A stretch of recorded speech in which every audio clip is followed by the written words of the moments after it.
मुख्यमंत्री माझी लाडकी बहीण योजना या योजनेची कार्यवाही संपूर्ण महाराष्ट्रामध्ये सुरू झालेली आहे. आता महाराष्ट्रातील तमाम माता भगिनींना एकच प्रश्न पडला आहे की या योजनेचा लाभ घेण्यासाठी, या योजनेचा फायदा घेण्यासाठी कोणकोणती कागदपत्र असणं गरजेचं आहे. या योजनेचा फायदा घेण्यासाठी कोणकोणती कागदपत्र आवश्यक आहेत तेच आपण या व्हिडिओमध्ये पाहणार आहोत. तर मित्रांनो, या योजनेचा लाभ घेण्यासाठी संबंधित महिलेचे वय हे 21 वर्ष पूर्ण व 65 वर्षापेक्षा कमी असणं गरजेचं आहे.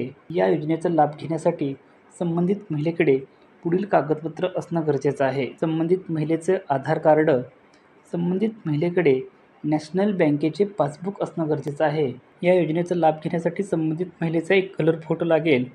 तसेच संबंधित महिलेचे रेशन कार्ड देखील या योजनेचा लाभ घेण्यासाठी लागणार आहे. या कागदपत्राबरोबरच संबंधित महिलेला 2.5 लाखापेक्षा कमी उत्पन्नाचा दाखला काढावा लागणार आहे.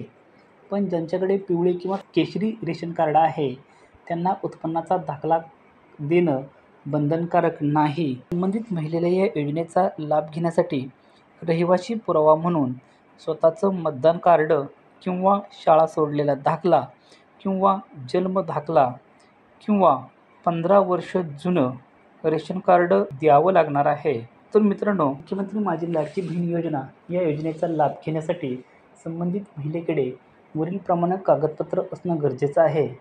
याबाबत जर तुमच्या मनामध्ये काही शंका असेल, तुमच्या मनामध्ये काही प्रश्न असतील तर तुम्ही कमेंट करून नक्की सांगा व व्हिडिओ आवडला तर लाईक करा. धन्यवाद.